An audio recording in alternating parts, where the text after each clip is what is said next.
Sandy Says Read. Welcome back to the channel. Today, you guys, we're going to do a booktube tag. This is the alphabet tag, and we're going to start with the A's, as you do. Jim's Books, Reading, and Stuff channel is where this originated, and I'm going to put a link in the drop-down box below to Jim's channel because he has all kinds of original content tags that he comes up with that are pretty cool, pretty interesting, so you will probably enjoy them. Let's dive in. The first prompt, A, is for the Great American Novel. What do you consider the Great American Novel? I'm going to start with The Grapes of Wrath. Glare. The Grapes of Wrath by John Steinbeck. I'm not a huge Steinbeck fan. I know I'm admitting this on film. I'm not a huge Steinbeck fan, but I appreciated this novel. I appreciated what was packed in here. I mean, following these families and what they had to go through to survive in the Great Depression, that was American stick-to-itiveness at its best, right? I mean, and if you read it right, there are tips and pieces of advice in here that we can probably put into practice pretty soon here. All right, the next prompt, A, is for arc. Which character in literature has the most interesting character arc? I want to know, can I use Helen Keller, even though she's a real person? Because I've got her book here, The Story of My Life by Helen Keller, and I want to read just like the first couple of sentences so you kind of see where I'm coming from with this, okay? It is with a kind of fear that I begin to write the history of my life. I have, as it were, a superstitious hesitation in lifting the veil that clings about my childhood like a golden mist. The task of writing an autobiography is a difficult one. And of course it is. I mean, we all know the story of Helen Keller and what she had to go through.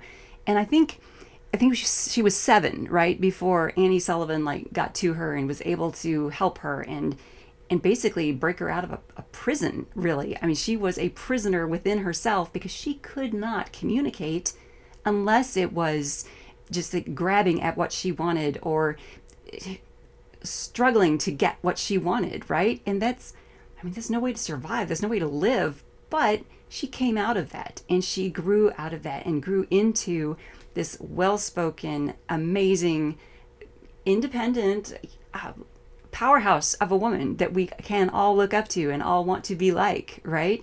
I mean, that is an amazing character arc.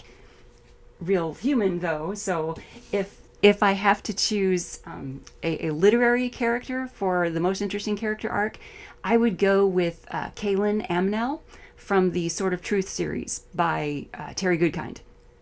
Kaylin Amnell, she's a fantasy character. She's a confessor. And that is a person who has amazing power, a gift to, when they touch someone, they can unleash their power into that person and get that person to confess anything. They can get that person to tell the truth about anything.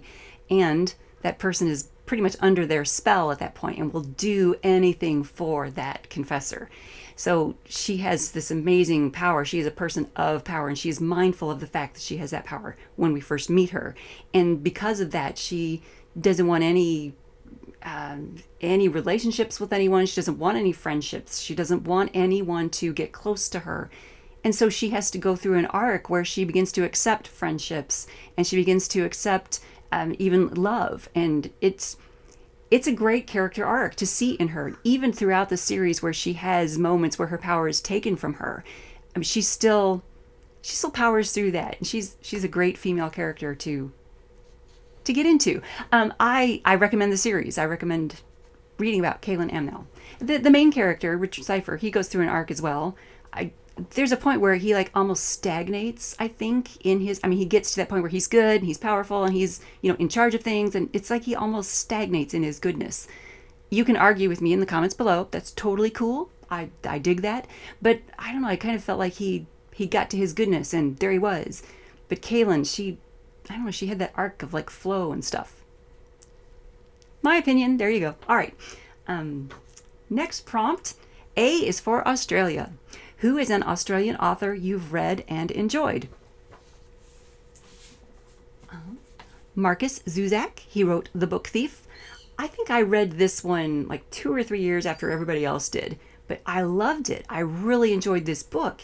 It was riveting. It was a really good story. The characters, more than one of them, were compelling. I really enjoyed this. I looked on here to see where my review of it was, so I could, link that for you guys. I think I only put the review on Goodreads. So if you would like to read my review of this, it's over on Goodreads. It's not here. The next prompt is A is for Austen. What's your favorite Jane Austen novel? And guys, it's a little difficult to narrow down, right? But I went with Pride and Prejudice. I don't know how many copies of Pride and Prejudice I have all over this room, from the classics shelf and wherever else. But in college, we read this in one of my classes, and I think it was the discussions with my classmates and with the professor, and I think it was reading it along with my classmates that made this one, I don't know, more special, I think. I don't know, it's just hearing everyone else's reactions to Elizabeth and Mr. Darcy and Mrs. Bennet. I don't know. It just made that one, I don't know, extra special. All right, A is for automobile. What is your favorite literary automobile?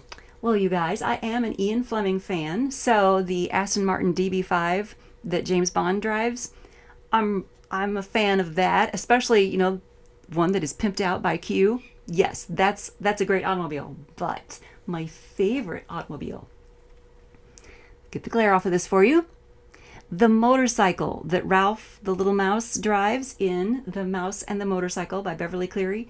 That's my ultimate favorite. I think that I read this as my first chapter book when I was a kid. I think this was my first chapter book, and I loved it. I loved the fact that all the mouse had to do was say vroom vroom, and he could make the little motorcycle go. So the motorcycle, that's my favorite automobile of all. All right, next prompt, A is for anonymous. What is your favorite book or poem published anonymously? I think we can all say this one together. Beowulf. Glare, glare, glare. There you go. Beowulf, this is the edition that's edited by Kleber. So it's got, the whole poem in Old English, which we read it in Old English back in History of the English Language, one of my Old English classes in college. But this one's got a glossary in the back with all these definitions, as a glossary would do, and with all these, definitions for the different Old English words. So when I'm doing, work in my fantasy series and I need just a special word to have some special meaning, I can look it up in my Beowulf. All right, next prompt. Where are we? A is for autobiography. What was the last autobiography you read? I'm not real big on autobiographies, so I don't read a lot of them. Obviously, I read the Helen Keller autobiography multiple times when I was a kid. Most recently, I have read The Courage to be Free by Ron DeSantis. I've got all my notes and stuff ready so I can, put some more thought into it and come up with, the review video for you guys here. Haven't got that ready yet. And then A is for audiobooks. Do you consider listening to audiobooks to be reading? No. I consider listening to audiobooks to be very important. I think it's a good, important way to take in information. I mean, if you've got vision problems, if you're one of those folks who has to be in the car a lot and needs to listen to audiobooks, I think that's awesome, valid. But listening to something and reading something, different parts of the brain are activated. They're different. They're just different. You are welcome to argue with me in the comments below. Talking about books and how to take them in is awesome and great. Okay, guys, that's it. Thumbs up because alphabet tags are awesome. Right. Okay, follow along here on the channel as a subscriber. Click that little thing to subscribe and click the little bell to be notified because this is extremely random, right? All right, thanks for tuning in.